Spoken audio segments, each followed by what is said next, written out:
Item capa. Item folha de rosto. Item sumário. Item introdução. Item informe-se sobre o racismo. Item enxergue a negritude. Item reconheça os privilégios da branquitude. Item perceba o racismo internalizado em você. Item apoie políticas educacionais afirmativas. Item transforme seu ambiente de trabalho. Item leia autores negros.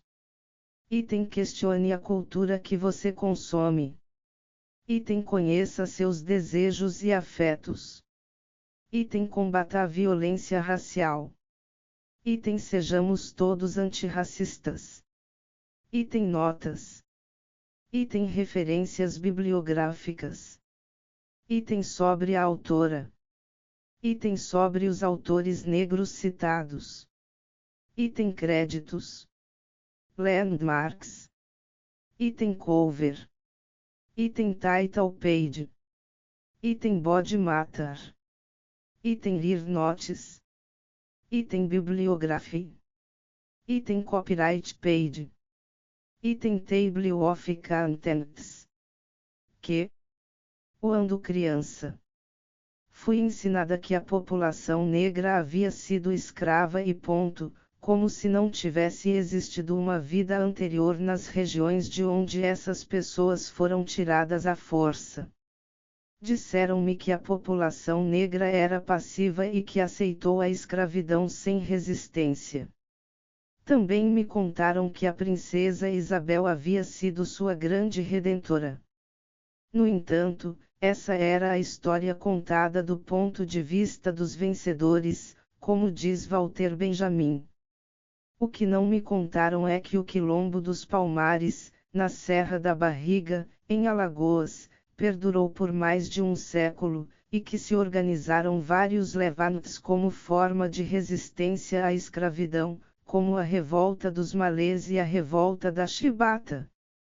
Com o tempo, compreendi que a população negra havia sido escravizada, e não era escrava palavra que denota que essa seria uma condição natural, ocultando que esse grupo foi colocado ali pela ação de outrem.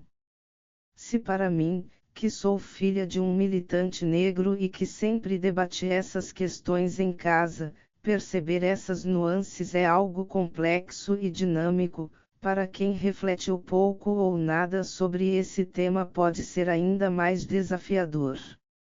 O processo envolve uma revisão crítica profunda de nossa percepção de si e do mundo. Implica perceber que mesmo quem busca ativamente a consciência racial já compactuou com violências contra grupos oprimidos. O primeiro ponto a entender é que falar sobre racismo no Brasil é, sobretudo, fazer um debate estrutural. É fundamental trazer a perspectiva histórica e começar pela relação entre escravidão e racismo, mapeando suas consequências. Deve-se pensar como esse sistema vem beneficiando economicamente por toda a história a população branca, ao passo que a negra, tratada como mercadoria, não teve acesso a direitos básicos e à distribuição de riquezas. É importante lembrar que, apesar de a Constituição do Império de 1824 determinar que a educação era um direito de todos os cidadãos, a escola estava vetada para pessoas negras escravizadas. A cidadania se estendia a portugueses e aos nascidos em solo brasileiro, inclusive a negros libertos. Mas esses direitos estavam condicionados a posses e rendimentos, justamente para dificultar aos libertos o acesso à educação. Havia também a Lei de Terras de 1850, ano em que o tráfico negreiro passou a ser proibido no Brasil, embora a escravidão tenha persistido até 1888. Essa lei extinguia a apropriação de terras com base na ocupação e dava ao Estado o direito de distribuí-las somente mediante a compra. Dessa maneira, esses escravizados tinham enormes restrições, pois só quem dispunha de grandes quantias poderia se tornar proprietário. A lei transformou a terra em mercadoria ao mesmo tempo que facilitou o acesso a antigos latifundiários, embora imigrantes europeus tenham recebido concessões, como a criação de colônias. Quando estudamos a história do Brasil, vemos como esses e outros dispositivos legais, estabelecidos durante e após a escravidão, contribuem para a manutenção da mentalidade casagrande e senzala no país em que, nas senzalas e nos quartos de empregada, a cor foi e é negra. A psicanalista Neuza Santos, autora de Tornar-se Negro, de 1983, um dos primeiros trabalhos sobre a questão racial na psicologia, afirma que a sociedade escravista, ao transformar o africano em escravo, definiu o negro como raça, demarcou o seu lugar, a maneira de tratar e ser tratado, os padrões de interação com o branco e instituiu o paralelismo entre cor negra e posição social inferior. 1. No Brasil, há a ideia de que a escravidão aqui foi mais branda do que em outros lugares, o que nos impede de entender como o sistema escravocrata ainda impacta a forma como a sociedade se organiza. É necessário reconhecer as violências ocorridas durante o período escravista. Historiadores como Lilia Schwartz, Flávio Gomes, João José Reis e Nizam Pereira Almeida já comprovaram que essa ideia não passa de um mito. São inúmeros os fatos históricos que a desmentem. Basta lembrar, por exemplo, que a expectativa de vida dos homens escravizados no campo era 25 anos, bem abaixo da média dos Estados Unidos para o mesmo grupo, 35 anos. 2. Movimentos de pessoas negras há anos debatem o racismo como estrutura fundamental das relações sociais, criando desigualdades e abismos. O racismo é, portanto, um sistema de opressão que nega direitos, e não um simples ato da vontade de um indivíduo. Reconhecer o caráter estrutural do racismo pode ser paralisante. Afinal, como enfrentar um monstro tão grande? No entanto, não devemos nos intimidar. A prática antirracista é urgente e se dá nas atitudes mais cotidianas. Como diz Silvio Almeida em seu livro Racismo Estrutural. Consciente de que o racismo é parte da estrutura social e, por isso, não necessita de intenção para se manifestar, por mais que calar-se diante do racismo não faça do indivíduo moral ou juridicamente culpado ou responsável, certamente o silêncio o torna ética e politicamente responsável pela manutenção do racismo. A mudança da sociedade não se faz apenas com denúncias ou com o repúdio moral do racismo, depende, antes de tudo, da tomada de posturas e da adoção de práticas antirracistas. 3. Portanto, nunca entre numa discussão sobre racismo dizendo mas eu não sou racista. O que está em questão não é um posicionamento moral, individual, mas um problema estrutural. A questão é, o que você está fazendo ativamente para combater o racismo?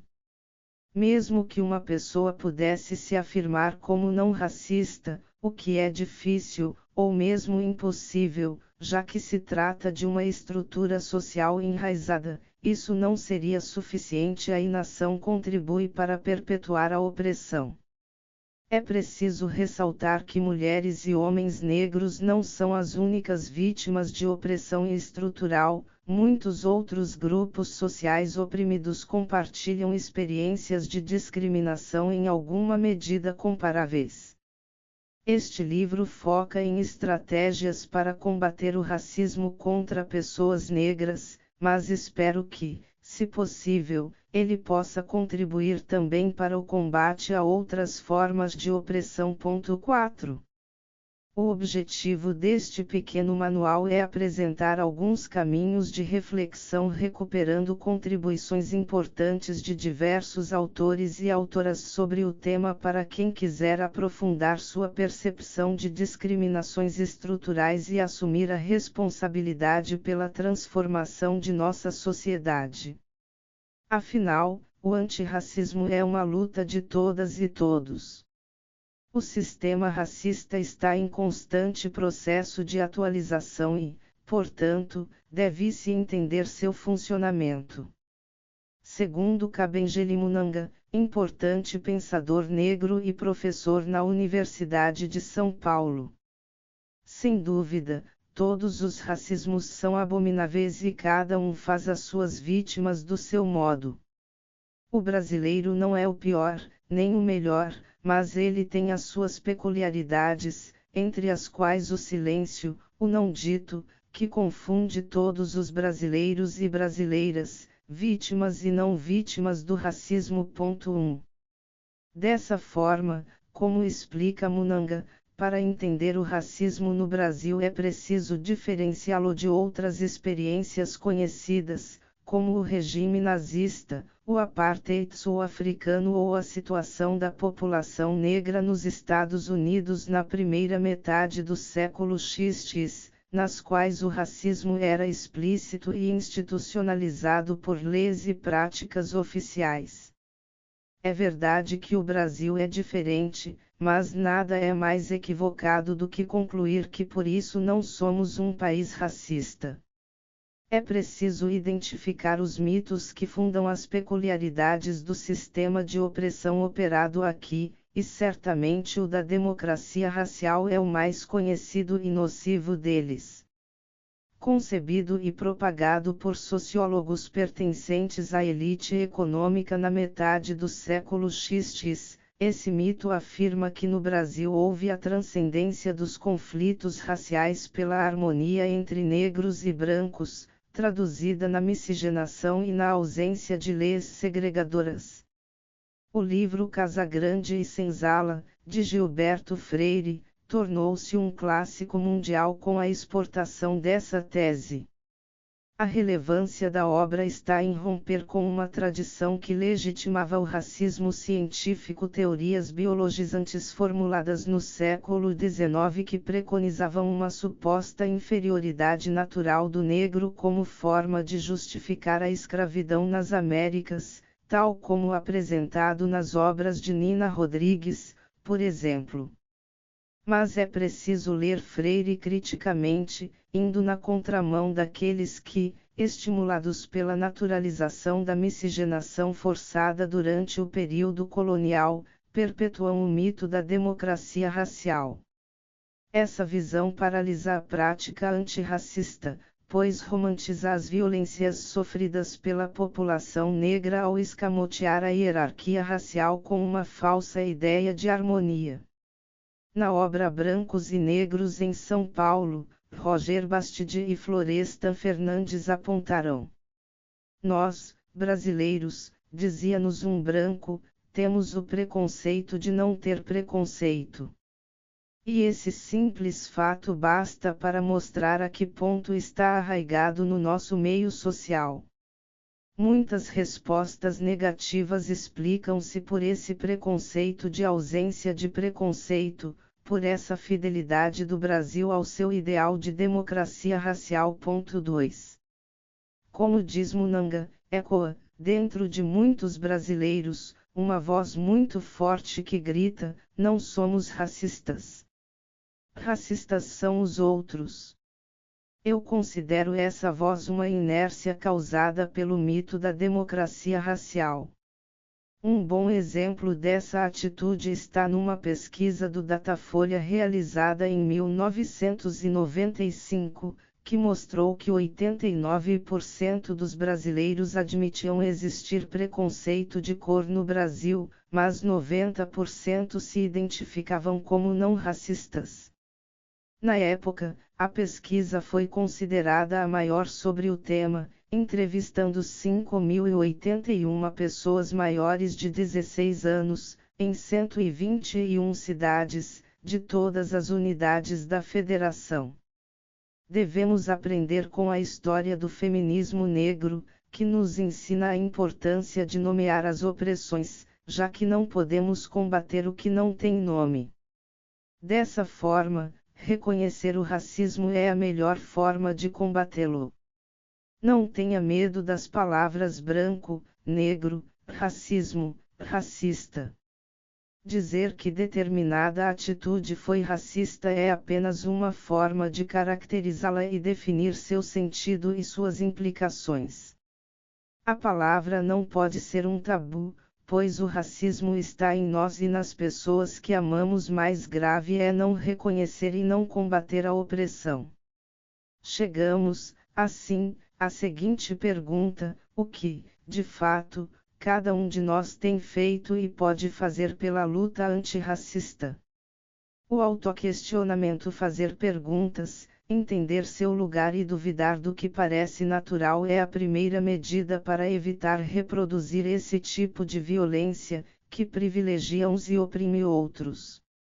Simone de Beauvoir, em referência a Stendhal, autor que, segundo a filósofa, atribui a humanidade às suas personagens femininas, dizia que um homem que enxergasse a mulher como sujeito e tivesse uma relação de alteridade para com ela poderia ser considerado feminista. Esse mesmo raciocínio pode ser usado para pensar o antirracismo, com a ressalva de que sobre a mulher negra incide a opressão de classe, de gênero e de raça, tornando o processo ainda mais complexo. Desde cedo, pessoas negras são levadas a refletir sobre sua condição racial. O início da vida escolar foi para mim o divisor de águas. Por volta dos 6 anos entendi que ser negra era um problema para a sociedade. Até então, no convívio familiar, com meus pais e irmãos, eu não era questionada dessa forma, me sentia amada e não via nenhum problema comigo, tudo era normal. Neguinha do cabelo duro, neguinha feia foram alguns dos xingamentos que comecei a escutar. Ser diferente, o que quer dizer não branca, passou a ser apontado como um defeito. Comecei a ter questões de autoestima, fiquei mais introspectiva e cabisbaixa. Fui forçada a entender o que era racismo e a querer me adaptar para passar despercebida. Como diz a pesquisadora Joyce Bert, não me descobri negra, fui acusada de sê-la. O mundo apresentado na escola era o dos brancos, no qual as culturas europeias eram vistas como superiores, o ideal a ser seguido. Eu reparava que minhas colegas brancas não precisavam pensar o lugar social da branquitude, pois eram vistas como normais, a errada era eu. Crianças negras não podem ignorar as violências cotidianas, enquanto as brancas, ao enxergarem o mundo a partir de seus lugares sociais, que é um lugar de privilégio, acabam acreditando que esse é o único mundo possível. Essa divisão social existe há séculos, e é exatamente a falta de reflexão sobre o tema que constitui uma das bases para a perpetuação do sistema de discriminação racial. Por ser naturalizado, esse tipo de violência se torna comum. Ainda que uma pessoa branca tenha atributos morais positivos, por exemplo, que seja gentil com pessoas negras, ela não só se beneficia da estrutura racista, como muitas vezes, mesmo sem perceber, compactua com a violência racial. Como muitas pessoas negras que circulam em espaços de poder, já fui confundida com copeira, faxineira ou, no caso de hotéis de luxo, prostituta. Obviamente não estou questionando a dignidade dessas profissões, mas o porquê de pessoas negras se verem reduzidas a determinados estereótipos, em vez de serem reconhecidas como seres humanos em toda a sua complexidade e com suas contradições. Meu irmão mais velho tocou trompete por muitos anos, fazendo inclusive parte da Sinfônica de Cubatão, na Baixada Santista. Toda vez que dizia ser músico, perguntavam se ele tocava pandeiro ou outro instrumento relacionado ao samba. Não teria problema se ele tocasse, a questão é pensar que homens negros só podem ocupar esse lugar. Simone de Beauvoir afirmava que não há crime maior do que destituir um ser humano de sua própria humanidade, reduzindo-o à condição de objeto. Dessa mesma premissa deriva o imperativo de não tratar pessoas negras com condescendência. Lembro que uma vez, quando trabalhava como secretária numa empresa do Porto de Santos, e fiz algo bastante corriqueiro, respondi a um e-mail. Fiquei surpresa ao ver a reação de alguns colegas, que me aplaudiram por eu ter escrito bem um texto. Eu havia cursado 3 anos de jornalismo, já tinha publicado artigos em revistas e jornais, portanto um e-mail não era motivo para aplausos. Quando eu cursava filosofia, um colega se mostrou muito surpreso por eu ter tirado uma nota maior que a dele num trabalho e sugeriu que era porque o professor gostava de mim. Outro colega insinuou que me daria a parte mais fácil de um trabalho para me ajudar. Experiências desse tipo me fizeram compreender que elogios podem significar condescendência. Não é realista esperar que um grupo racial domine toda a produção do saber e seja a única referência estética. Por causa disso, a população negra criou estratégias ao longo de sua história para superar essa marginalização. O conhecido movimento Panteras Negras, do qual a ativista e filósofa Angela Davis fez parte, além de lutar contra a segregação racial nos Estados Unidos e pela emancipação do povo negro, tinha também em suas bases a valorização da estética negra. Kathleen Cleaver, uma das lideranças do movimento, aponta para a importância de que pessoas negras quebrem com a visão de que somente pessoas brancas são bonitas, valorizando o cabelo natural e as características típicas do povo negro e criando para ele uma nova consciência. No campo das artes, temos experiências notáveis realizadas pela população negra no Brasil, mas, infelizmente, ainda pouco conhecidas. O Teatro Experimental do Negro. TEN.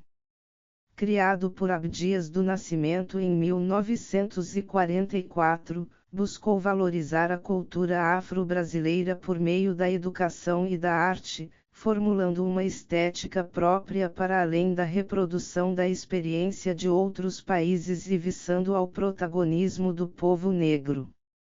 Assim, tinha como bandeira priorizar a valorização da personalidade e cultura específicas ao negro como caminho de combate ao racismo. De lá, saíram nomes como o da atriz Ruth de Souza, que nos deixou, aos 98 anos, em julho de 2019. Há outros bons exemplos de iniciativas que ampliam a visibilidade negra nas artes.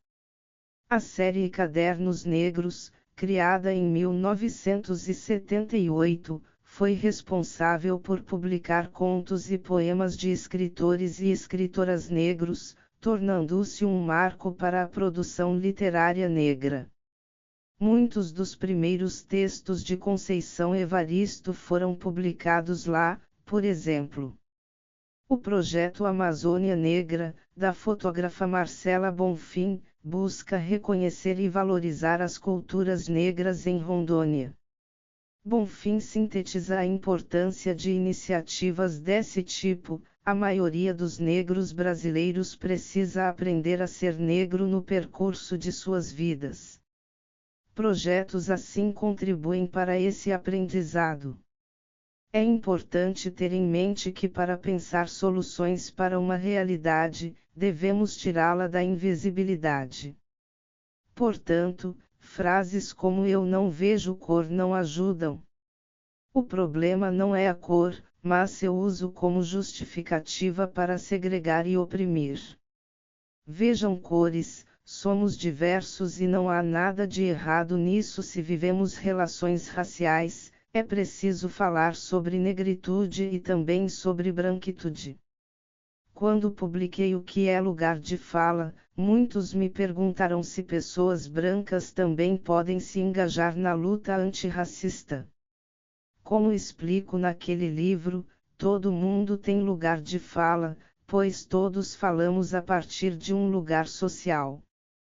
Portanto, é muito importante discutir a branquitude.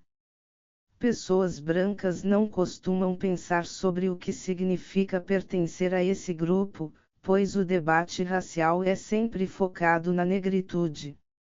A ausência ou a baixa incidência de pessoas negras em espaços de poder não costuma causar incômodo ou surpresa em pessoas brancas. Para desnaturalizar isso, todos devem questionar a ausência de pessoas negras em posições de gerência, autores negros em antologias, pensadores negros na bibliografia de cursos universitários, protagonistas negros no audiovisual. Para além disso, é preciso pensar em ações que mudem essa realidade.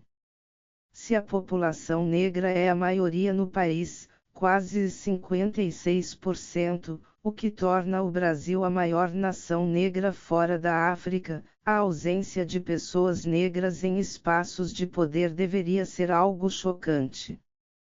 Portanto, uma pessoa branca deve pensar seu lugar de modo que entenda os privilégios que acompanham a sua cor. Isso é importante para que privilégios não sejam naturalizados ou considerados apenas esforço próprio. Perceber-se é algo transformador. É o que permite situar nossos privilégios e nossas responsabilidades diante de injustiças contra grupos sociais vulneráveis. Pessoas brancas, por exemplo, devem questionar por que em um restaurante, muitas vezes, as únicas pessoas negras presentes estão servindo mesas, ou se já foram consideradas suspeitas pela polícia por causa de sua cor. Trata-se de refutar a ideia de um sujeito universal. A branquitude também é um traço identitário, porém marcado por privilégios construídos a partir da opressão de outros grupos. Devemos lembrar que este não é um debate individual, mas estrutural. A posição social do privilégio vem marcada pela violência, mesmo que determinado sujeito não seja deliberadamente violento. Os homens brancos são maioria nos espaços de poder. Esse não é um lugar natural, foi construído a partir de processos de escravização. Alguém pode perguntar, mas e no caso de homens brancos pobres ou homossexuais, que não necessariamente possuem todos os privilégios sociais de homens brancos heterossexuais ricos? De fato, é sempre importante levar em consideração outras interseções. Porém, o debate aqui é sobre uma estrutura de poder que confere privilégio racial a determinado grupo, criando mecanismos que perpetuam desigualdades. Nesse sentido, mulheres brancas são discriminadas por serem mulheres, mas privilegiadas estruturalmente por serem brancas. O mesmo ocorre com homens brancos homossexuais, que são discriminados pela orientação sexual, mas, racialmente falando, fazem parte do grupo hegemônico. Isso de forma alguma exclui as opressões que sofrem, mas o localizam socialmente no lugar da branquitude. O conceito de lugar de fala discute justamente o locus social, isto é, de que ponto as pessoas partem para pensar e existir no mundo, de acordo com as suas experiências em comum. É isso que permite avaliar quanto determinado grupo, dependendo de seu lugar na sociedade, sofre com obstáculos ou é autorizado e favorecido. Dessa forma, ter consciência da prevalência branca nos espaços de poder permite que as pessoas se responsabilizem e tomem atitudes para combater e transformar o perverso sistema racial que estrutura a sociedade brasileira. O racismo é uma problemática branca, provoca grada quilomba. Até serem homogeneizados pelo processo colonial, os povos negros existiam como etnias, culturas e idiomas diversos, isso até serem tratados como o negro. Tal categoria foi criada em um processo de discriminação, que visava ao tratamento de seres humanos como mercadoria. Portanto, o racismo foi inventado pela branquitude, que como criadora deve se responsabilizar por ele. Para além de se entender como privilegiado, o branco deve ter atitudes antirracistas. Não se trata de se sentir culpado por ser branco, a questão é se responsabilizar. Diferente da culpa, que leva à inércia, a responsabilidade leva à ação. Dessa forma, se o primeiro passo é desnaturalizar o olhar condicionado pelo racismo, o segundo é criar espaços, sobretudo em lugares que pessoas negras não costumam acessar. Como vimos, a maioria das pessoas admite haver racismo no Brasil, mas quase ninguém se assume como racista.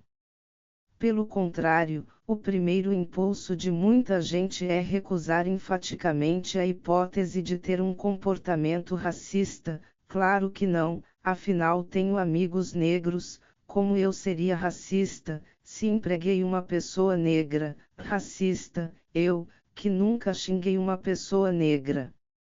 A partir do momento em que se compreende o racismo como um sistema que estrutura a sociedade, essas respostas se mostram vazias. É impossível não ser racista tendo sido criado numa sociedade racista. É algo que está em nós e contra o que devemos lutar sempre. É claro que há quem seja abertamente racista e manifeste sua hostilidade contra grupos sociais vulneráveis das mais diferentes formas.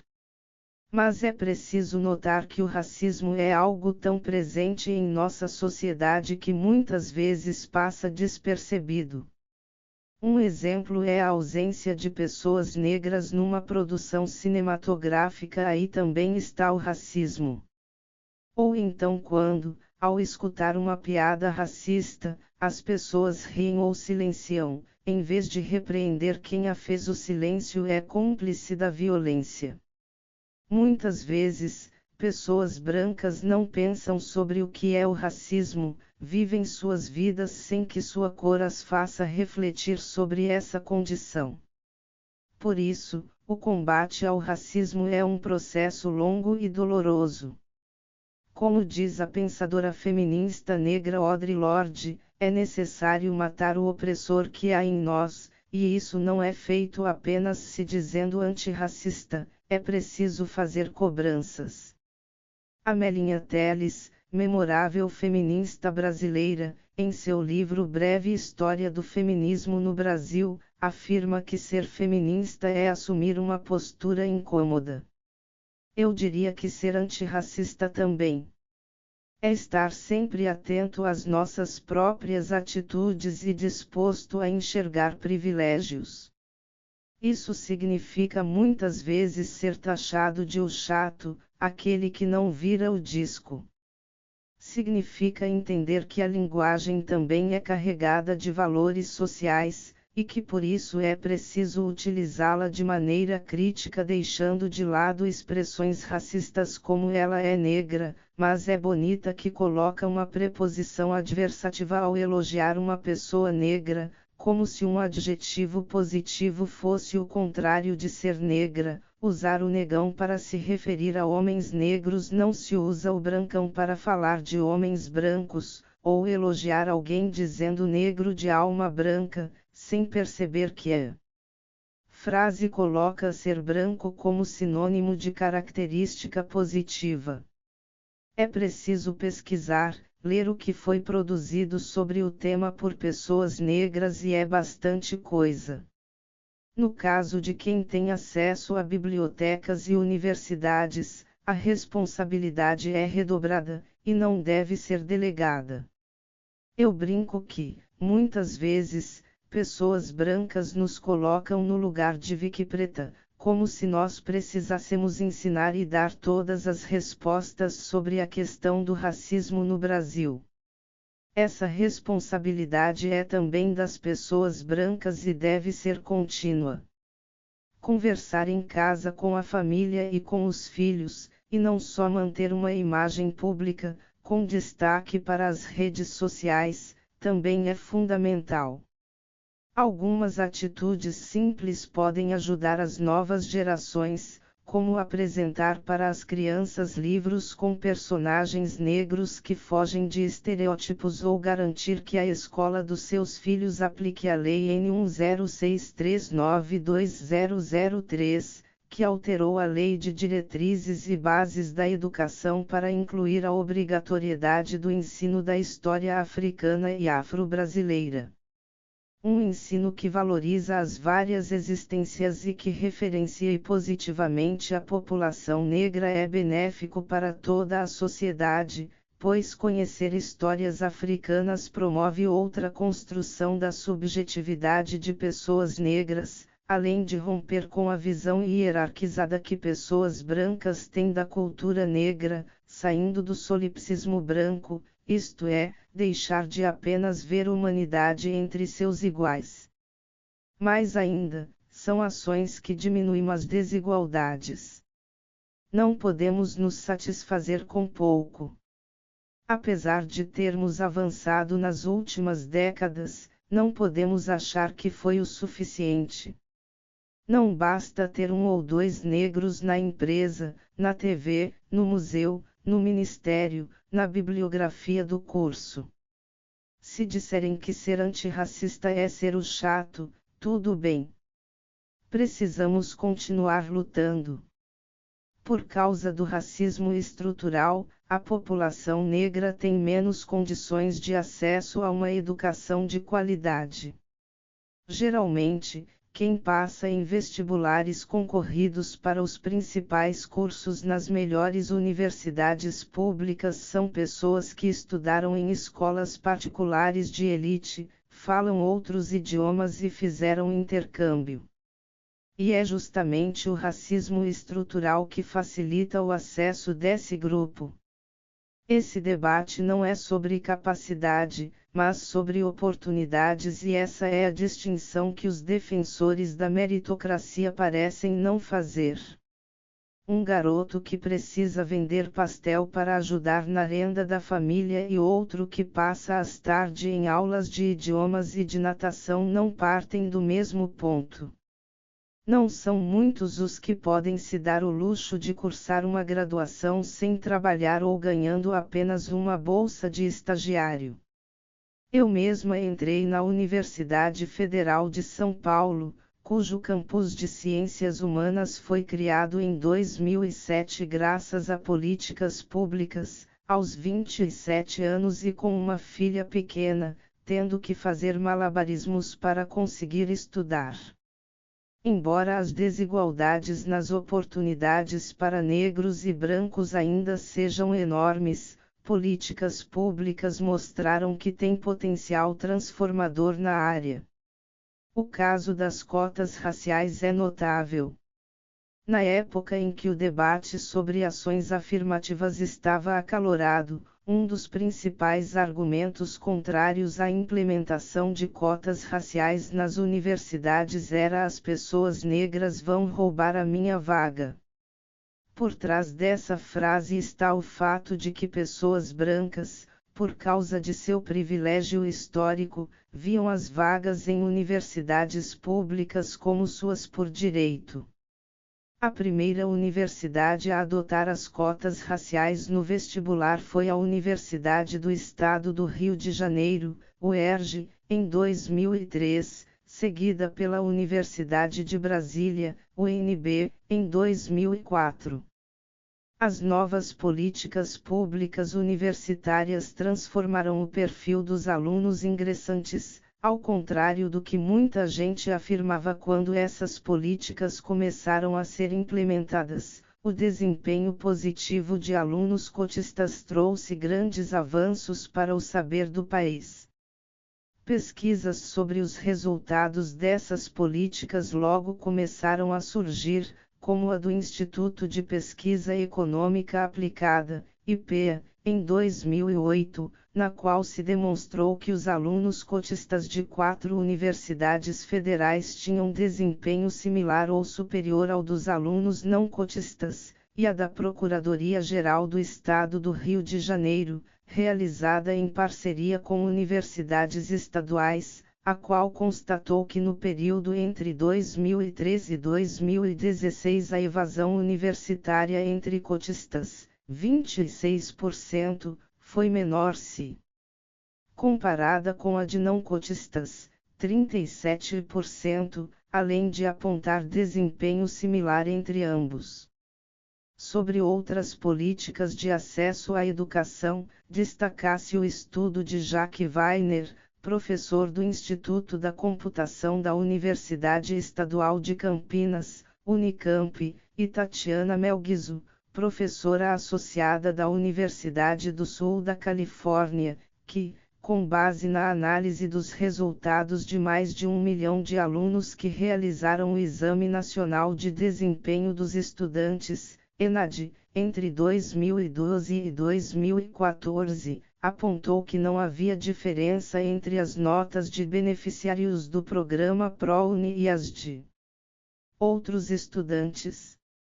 Diferente da política de cotas, o ProUni é um convênio realizado entre universidades privadas e o governo federal que permite às universidades abaterem impostos ao oferecer bolsas integrais ou de 50% para alunos e alunas do programa, seja por raça ou por renda, desde que mantenham um desempenho exemplar. Muitas vezes, casos de pessoas negras que enfrentam grandes dificuldades para obter um diploma ou passar em um concurso público são romantizados. Entretanto, ainda que seja bastante admirável que pessoas consigam superar grandes obstáculos, naturalizar essas violências e usá-las como exemplos que justifiquem estruturas desiguais é não só cruel, como também uma inversão de valores.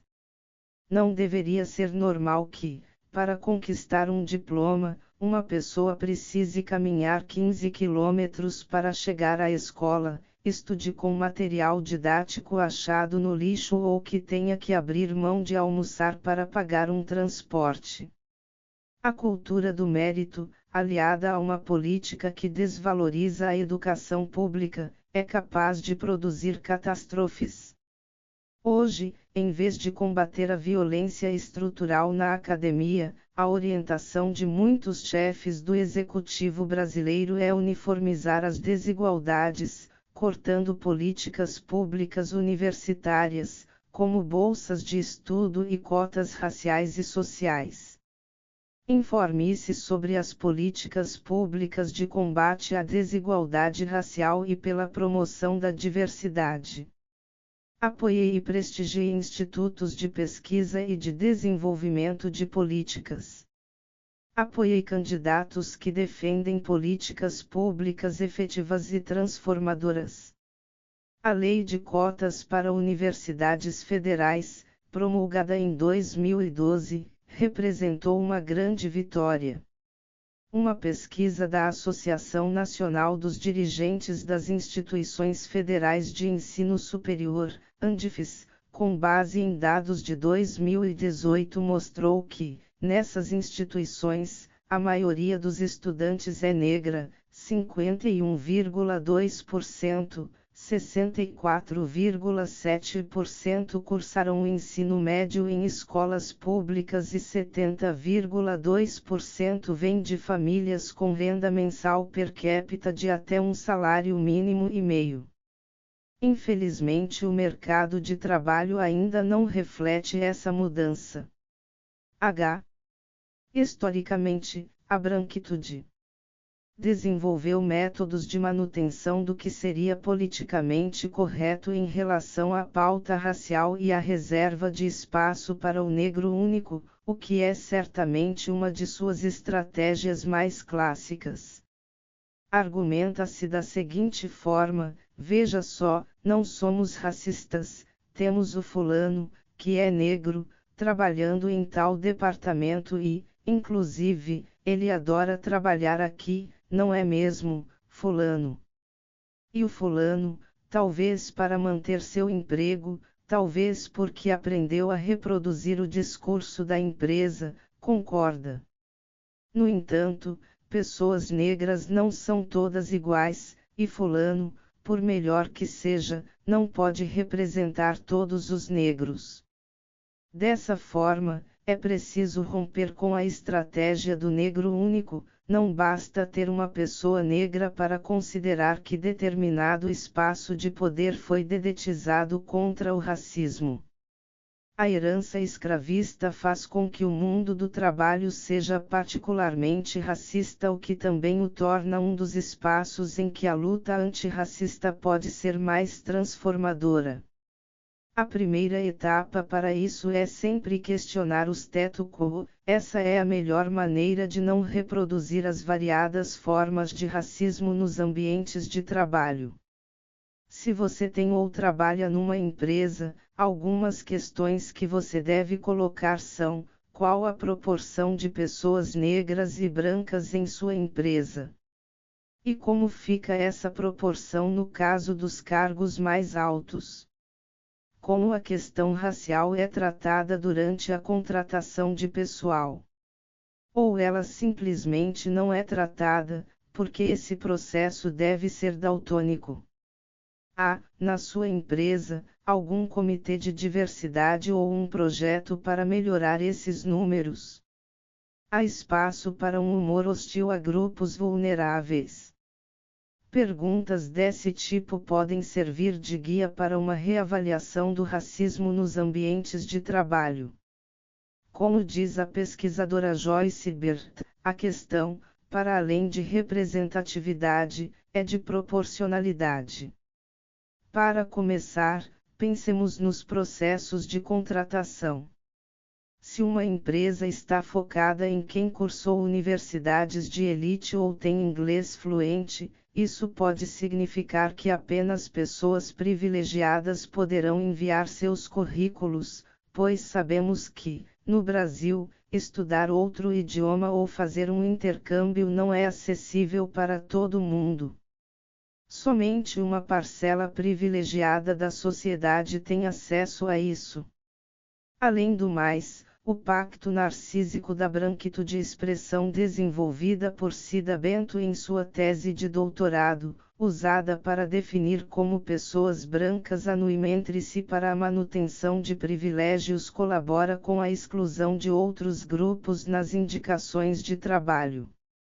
Uma pesquisa do Centro de Estudos das Relações de Trabalho e Desigualdades, CERT, organização indispensável para a luta antirracista, criada por Cida Bento, em 1990, em parceria com a Aliança Jurídica pela Equidade Racial, apontou que pessoas negras não somam 1% entre advogados e sócios de escritórios de advocacia. Entre estagiários, não chega a 10%. O estudo, de 2019, ouviu 3.624 pessoas em 9 das maiores bancas de São Paulo e demonstra como os números refletem a necessidade de discutir desigualdades, oportunidades e diversidade no mercado de trabalho. Se quisermos pensar essa questão pelo viés econômico, vale lembrar que uma equipe diversificada aumenta seu potencial produtivo, segundo estudiosos do tema, como Reinaldo Bulgarelli. Um ambiente diverso estimula a criatividade. A baixa presença de pessoas negras no ambiente de trabalho, ou mesmo distantes de cargos de gerência, pode deixar o espaço altamente suscetível a violências racistas. Em um caso recente, por exemplo, a filial brasileira de uma empresa norte-americana de software promoveu um baile à fantasia como celebração de final de ano, oferecendo uma premiação para a melhor fantasia, no valor de R$ 3.000. Um funcionário, certo de que seria engraçado, optou pela representação racista de um homem negro sexualizado, com um órgão genital grande, uma imagem que circulava na época entre grupos de WhatsApp. A foto de sua fantasia, que ficou em quarto lugar no concurso, chegou à sede norte-americana, que demitiu o empregado. O gerente da área em que ele trabalhava disse que a demissão havia sido exagerada, o que o fez ser demitido também. Então, o presidente da filial brasileira defendeu os dois, dizendo se tratar de uma grande brincadeira. Resultado, também foi demitido. O que é notável nesse episódio é como o caso foi conduzido e a grande repercussão, mas a agressão propriamente dita é, infelizmente, apenas uma variante das muitas formas de violência a que pessoas negras são expostas ainda hoje nos ambientes de trabalho. A experiência internacional é rica em exemplos que podem servir de inspiração. Na Noruega, todas as empresas nacionais destinam 40% dos assentos em conselhos de administração para mulheres. A proposta veio de um parlamentar do Partido Conservador, com o argumento: se a gente não pensasse em políticas de reparação e equidade, só contrataria os homens com os quais a gente joga golfe no domingo. De fato, se só convivemos com pessoas de um determinado grupo ou classe social, acreditamos que só aquelas pessoas possuem capacidade para determinados cargos, relegando outros grupos a lugares predeterminados, como se não fossem sujeitos capazes. O que esse político norueguês coloca é a importância de questionarem desigualdades. Devemos nos perguntar: quantos talentos o Brasil perde todos os dias por causa do racismo? A situação é ainda mais grave para mulheres negras, que são muitas vezes destinadas ao subemprego. Quantas físicas, biólogas, juízas, sociólogas etc. estamos perdendo?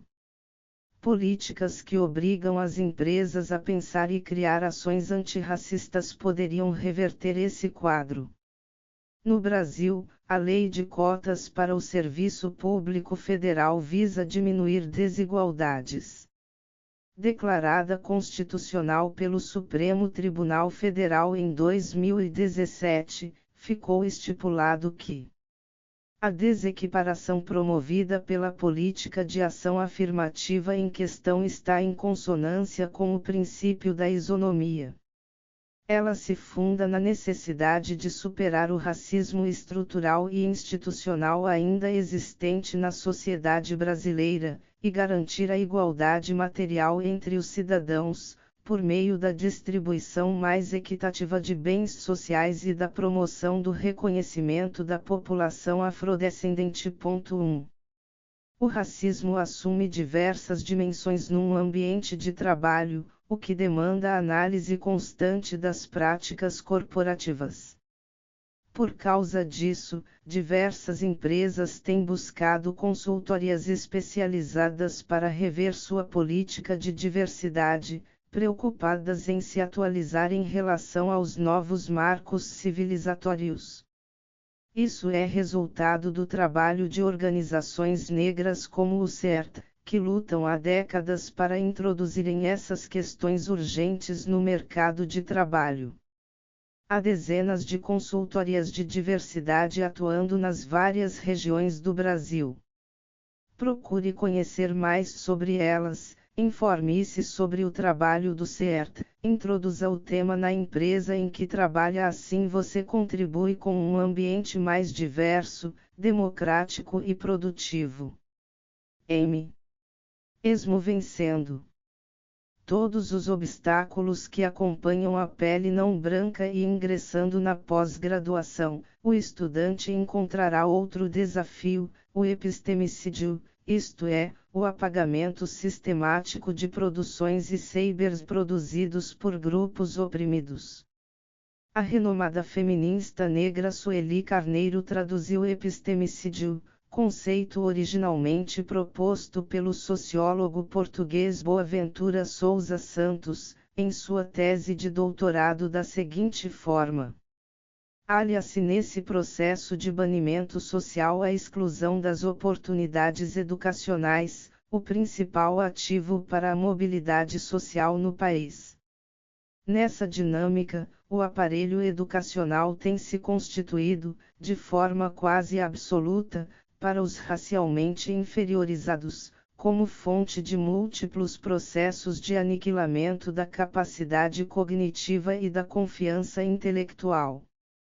É fenômeno que ocorre pelo rebaixamento da autoestima que o racismo e a discriminação provocam no cotidiano escolar, pela negação aos negros da condição de sujeitos de conhecimento, por meio da desvalorização, negação ou ocultamento das contribuições do continente africano e da diáspora africana ao patrimônio cultural da humanidade, pela imposição do embranquecimento cultural e pela produção do fracasso e evasão escolar. A esse processo denominamos epistemicídio. 1. Os sinais de apagamento da produção negra são evidentes. É raro que as bibliografias dos cursos indiquem mulheres ou pessoas negras, mais raro ainda é que indiquem a produção de mulheres negras, cuja presença no debate universitário e intelectual é extremamente apagada. Durante os 4 anos de minha graduação em filosofia, não me sugeriram a leitura de nenhuma autora branca, que dirá negra. A gravidade disso está exemplificada por Abdias do Nascimento em O Genocídio do Negro Brasileiro, no qual afirma que genocídio é toda forma de aniquilação de um povo, seja moral, cultural ou epistemológica. Por nossa posição no arranjo geopolítico global, a produção de intelectuais negras brasileiras tende a ser muito menos difundida do que a de países como os Estados Unidos, causando atraso em debates que poderiam estar muito mais avançados. Um belo exemplo de feminista negra brasileira é Lélia Gonzalez, atuante nas décadas de 1970 e 1980 e professora do curso de Sociologia da Pontifícia Universidade Católica do Rio de Janeiro, que encantou plateias com o poder transformador de suas palavras. As propostas de Lélia para pensar a americanidade, propondo um feminismo afro-latino-americano, se perpetuam até hoje ao se propor uma luta transnacional. O apagamento da produção e dos sabers negros e anticoloniais contribui significativamente para a pobreza do debate público, seja na academia, na mídia ou em palanques políticos.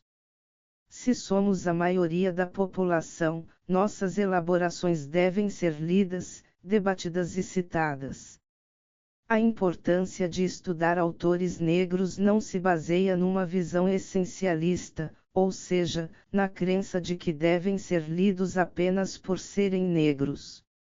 A questão é que é irrealista que numa sociedade como a nossa, de maioria negra, somente um grupo domine a formulação do saber. É possível acreditar que pessoas negras não elaborem o mundo. É sobre isso que a escritora Chimamanda Ngozi Adichie alerta ao falar do perigo da história única. O privilégio social resulta no privilégio epistêmico, que deve ser confrontado para que a história não seja contada apenas pelo ponto de vista do poder. É danoso que, numa sociedade, as pessoas não conheçam a história dos povos que a construíram. Para escrever este pequeno manual, me inspirei em textos e livros de diversos autores e intelectuais negros, que se haiteou com reverência às obras mencionadas estão nas referências bibliográficas, ao final deste livro. Leia, Abdias do Nascimento, Adilson Moreira, Alessandra Devolsky, Angela Davis, Audre Lorde, Bell Hooks, Carla Cotirene, Chimamanda Ngozi Adichie, Cida Bento, Conceição Evaristo, Elisa Lucinda, Grada Quilomba, Joel Zito Araújo, Joyce Bert, Juliana Borges, Kabengeli Munanga, Lélia Gonzalez, Letícia Carolina Pereira do Nascimento, Luciana Boiteux, Michele Alexander, Neuza Santos Souza, Rodney William Eugênio, Silvio Almeida, Sueli Carneiro. Há tantos outros, Clóvis Moura, Fernanda Felisberto, Nilma Lino Gomes, impossível citar todos. E muitos mais que não conheço ainda. As construções sobre raça se dão de forma singular e complexa nas diferentes regiões do país. Por isso, precisamos conhecer a produção de mulheres negras de fora das grandes metrópoles como Nilma Bentes, Zélia Amador e Marcela Bonfim e ampliar as nossas visões de mundo. Procure conhecer o trabalho realizado por núcleos de estudos afro-brasileiros em universidades. Valore as editoras que publicam produções intelectuais negras e apoie iniciativas que têm como objetivo a visibilidade de pensamentos decoloniais. Precisamos ir além do que já conhecemos. Da vez que vou dar uma palestra. Pode ser sobre racismo, diversidade ou o pensamento de Simone de Beauvoir. Alguém me pergunta sobre apropriação cultural, mais precisamente, sobre o uso de turbantes por pessoas não negras. Alguns anos atrás, houve uma polêmica nas redes sociais, em que uma moça branca afirmava que um grupo de mulheres negras teria arrancado o turbante dela à força. Há quem não acredite que a situação tenha se dado assim, porém, como a história viralizou nas redes sociais, é comum que as pessoas tenham dúvidas sobre esse tema. Em primeiro lugar, é importante dizer que o debate sobre apropriação cultural não deve ser reduzido a poder ou não usar turbante. A discussão pertinente é aquela que denuncia o quanto culturas negras e indígenas foram expropriadas e apropriadas historicamente. Nos processos de colonização, a visão de cultura do colonizador foi imposta, enquanto bens culturais eram saqueados. Um exemplo disso são as coleções dos principais museus da Europa, onde hoje se encontram objetos de diferentes países africanos, asiáticos e americanos, peças que, com certeza, devem significar muito para essas culturas. A questão crucial desse debate é que o interesse pela cultura de certos povos não caminha lado a lado com o desejo de restituir a humanidade de grupos oprimidos. Assim, muitas pessoas que consomem cultura negra não se preocupam com as mazelas que a população negra vive no país. Ou ainda, não se importam com o embranquecimento dessas culturas. Como bem explica o antropólogo Rodney William, apropriação cultural não diz respeito ao que pode ou não ser usado. Não é sobre branco não poder usar turbante, cantar samba ou jogar capoeira. A questão da apropriação cultural é sobre uma estrutura de poder. Há um poder instituído na sociedade desde a colonização que delega aos dominantes o direito de definir quem é inferior nessa estrutura e como se pode dispor de suas produções culturais e até de seus corpos. 1. Outro ponto importante é perceber em que medida um elemento cultural foi esvaziado de sentido. Portanto, é fundamental debater o papel do capitalismo na perpetuação do racismo. Por exemplo, uma marca de luxo pode fazer uma coleção de moda inspirada em elementos da cultura negra, porém só contratar modelos brancas para o desfile, essas peças chegam ao consumidor já destituídas de sentido. O debate, dessa forma, precisa ser estrutural, não individual. É importante que se tenha uma preocupação real em não desrespeitar os símbolos de outras culturas. Para isso, deve-se nutrir empatia pelos diversos grupos existentes na sociedade, um processo intelectual que é construído ao longo do tempo e exige comprometimento. Quando eu conheço uma cultura, eu a respeito. Então é essencial estudar, escutar e se informar. O debate sobre racismo se mostra urgente quando falamos de mídia e de acesso a recursos para produções audiovisuais. No documentário A Negação do Brasil, o diretor Joel Zito Araújo analisa a influência das telenovelas no imaginário coletivo nacional, enquanto faz uma denúncia contra o racismo televisivo e o papel estereotipado destinado a atores negros e atrizes negras. Remontando ao exemplo de blackface, isto é, quando personagens negros são representados por atores brancos com o rosto pintado, ocorrido na novela A Cabana do Pai Tomás, de 1969, na qual o ator Sérgio Cardoso se pintou de preto para interpretar o papel do protagonista, o escravizado Tomás. O cineasta apresenta um panorama do racismo na teledramaturgia brasileira. Na novela A Escrava Isaura, por exemplo, uma adaptação de Gilberto Braga do romance homônimo de Bernardo Guimarães, 1875, apesar de no livro a personagem título ser uma mulher negra, a atriz que a interpretou foi Lucélia Santos, uma mulher branca. O diretor apresenta muitos casos de racismo e critica o lugar subalterno a que personagens negros são relegados. Para além da reivindicação justa por representatividade, também se deve questionar o modo como estamos sendo retratados.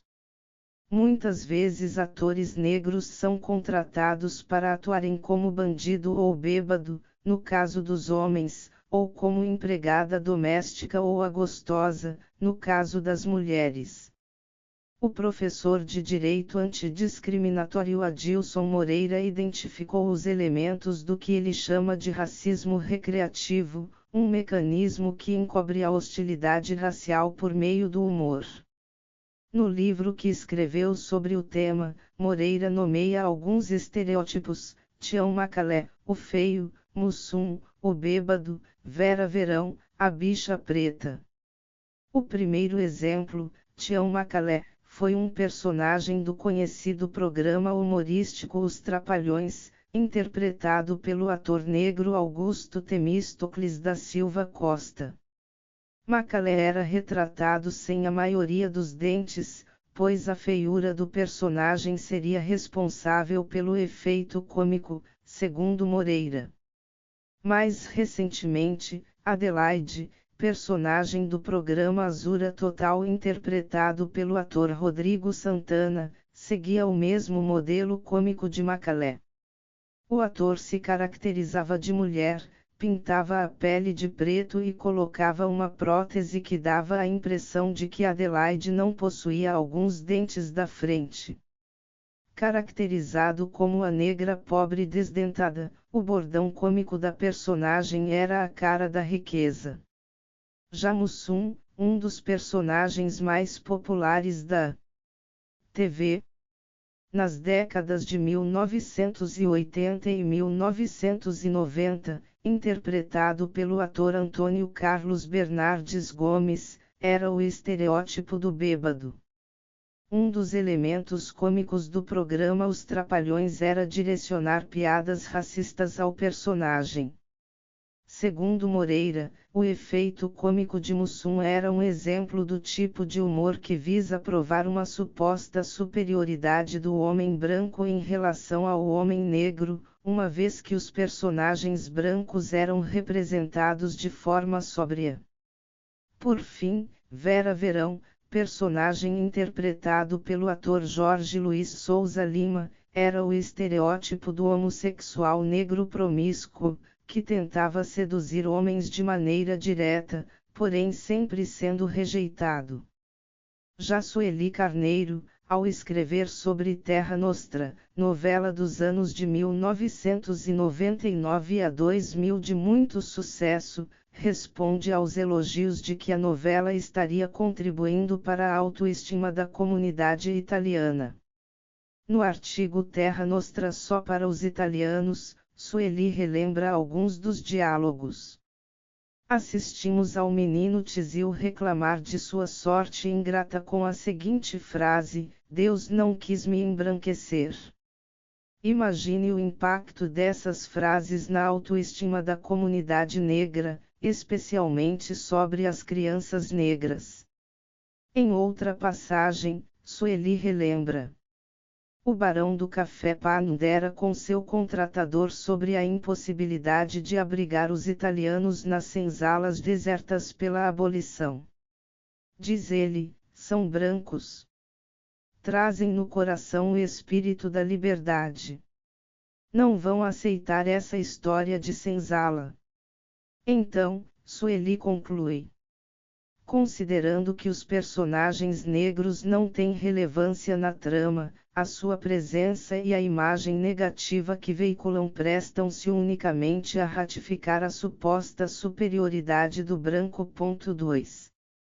As frases destacadas por Sueli Carneiro refletem a história da população negra no Brasil, que, após séculos de escravização, viram imigrantes europeus receberem incentivos do Estado brasileiro, inclusive com terras, enquanto a negritude formalmente liberta pela Lei Áurea era deixada à margem. Os incentivos para imigrantes fizeram parte de uma política oficial de branqueamento da população do país, com base na crença do racismo biológico de que negros representariam o atraso. Essa perspectiva marcou a história brasileira, valorizando culturas europeias em detrimento da cultura negra, segregando a população negra de diversas formas, inclusive por leis e pela esterilização forçada de mulheres negras, prática que o Estado brasileiro manteve até um passado recente, como comprovado pela CPI da esterilização de 1992, proposta pela deputada federal Benedita da Silva e resultado da pressão feita por feministas negras nos anos 1980. Esses são alguns exemplos de estereótipos que confinam atores negros e atrizes negras, resultando em poucas opções de personagens que não sejam marcados por essas violências simbólicas. Enquanto atores brancos e atrizes brancas recebem amplas oportunidades de representação na indústria audiovisual, negros e negras ainda lutam para que suas atuações não firam a humanidade de pessoas negras. Do mesmo modo, ainda são poucos os cineastas, roteiristas e produtores negros, as opções ficam limitadas como resultado do racismo estrutural. Nas redações de jornais não é diferente. Segundo o Grupo de Estudos Multidisciplinar da Ação Afirmativa, GEMAA, núcleo de pesquisa sediado na UERJ, nem 10% dos colunistas dos grandes jornais são negros. No meu caso, quando comecei a escrever na Carta Capital, comentando filmes, livros ou textos de outras pessoas, mais de uma vez alguém ligou furioso na redação, dizendo que eu não havia entendido o que quiseram dizer. Eu achava curioso, pois era como se a crítica de uma pessoa negra ao trabalho de uma pessoa branca rompesse com o pacto narcísico. O racismo conhece o potencial transformador da potente voz de grupos historicamente silenciados. Quando assistir a um filme ou a uma novela, procure refletir sobre a presença ou a ausência de atores e atrizes negros. Quantas pessoas negras estão atuando? Que personagens interpretam? O mesmo vale para qualquer produto cultural, quando for a uma exposição de arte, a uma festa literária, a um debate sobre poesia, quando ler um livro ou folhear uma revista. Para você que pode contratar profissionais da cultura ou investir em projetos culturais, reflita quem você escolhe para a equipe e quais temas estão sendo tratados. Você está fazendo o que pode para contribuir para a luta antirracista.